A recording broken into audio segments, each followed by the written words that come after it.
Moved a motion today, seconded by the member for Fort Garry, that the Legislative Assembly of Manitoba direct the Ethics Commissioner to investigate the serious allegations brought forward by the MLA for Fort Garry of a toxic, deceitful, and dysfunctional workplace created by the Premier within the provincial government between MLAs, civil servants, and political staff, and that the Ethics Commissioner, their findings be reported back to the Legislative Assembly.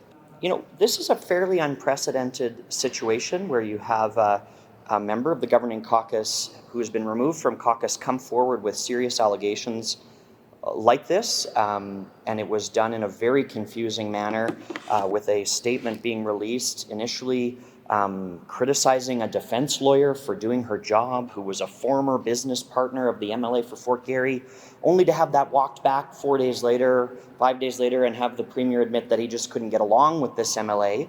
And so we have some questions about why that was necessary to drag a highly regarded defense lawyer in the province through the mud in order to try and get out of an uncomfortable political situation in the government caucus. The Premier's acknowledged that today in his comments. How those comments were received, I'll leave for Ms. Wiebe and defense lawyers across the province and across the country to weigh in on, because I'm sure they have thoughts. We have our own view about whether that apology today was genuine, or more likely that it was spurred by the fact that we moved this Opposition Day motion today, and we had to give the government a day's notice that it was coming forward, so they were notified yesterday afternoon. But nonetheless, in spite of the Premier's comments today, there are still some serious allegations that have been brought forward by the MLA for Fort Garry. And, he's told his version of the truth, and while we respect the respectful workplace policies that are in effect in the Legislative Assembly of Manitoba, we want to make sure that they're being followed by the Government of Manitoba, and the only way to do that is through an independent investigation. And so we are calling with this motion that's being debated right now for the Ethics Commissioner to be asked to undertake an investigation of these allegations, and for those the findings of that investigation be reported back to the Legislative Assembly. If they turn out to be not accurate, that's great, because then Manitobans can have confidence that their legislative building, their seat of democracy, is a respectful workplace. And if they're not, then Manitobans need to know that in an independent, nonpartisan manner so that these allegations can be addressed. And so that is what we are hoping for today. And as you'll follow along as the debate goes on, and there will be a vote on this motion today, I am told. And so we look forward to seeing government members support this call, because it makes us all better when we can give Manitobans assurances that this is a respectful and safe workplace for all of the people who work here. And with that, I will turn it over to questions. Big picture, what's damage? Damage to the legal community, damage to the perception of the province. Big picture. Well, big picture, I think the legal impact of the legal community is pretty significant. I mean, very rarely do bar associations, etc., criminal defense lawyer associations weigh into matters in other provinces.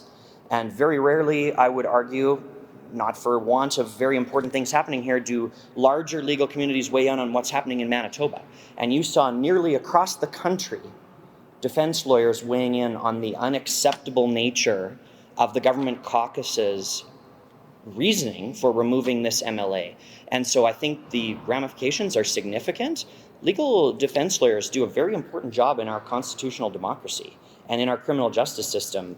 And so, for the Premier to have called that into question in collusion with the government caucus chair, and the radio silence from the Justice Minister in standing up for a significant stakeholder within his department's responsibility, is a big problem. Reputationally, from the Legislative Assembly, there's been lots of views from Manitobans about the rough and tumble of the chamber itself anyway, but I do think that from a civil servant perspective and political staff perspective, we need to respond to Manitobans' concerns that this is a respectful workplace for them. This question isn't passed today. Are there other outlets, avenues that MCs would be looking at? Well, we'll see how the vote goes, and depending on that avenue, I'm sure we'll have conversations with the MLA for Fort Garry, but I'm very curious to see how the vote goes, because that's the most important part about whether the government believes that there should be a transparent review of these allegations and give people assurance that they're actually not founded, or they are founded one way or the other. If they have nothing, they've got nothing to fear if they've got nothing to hide. So they might as well have the review and then have that be reported back to Manitobans.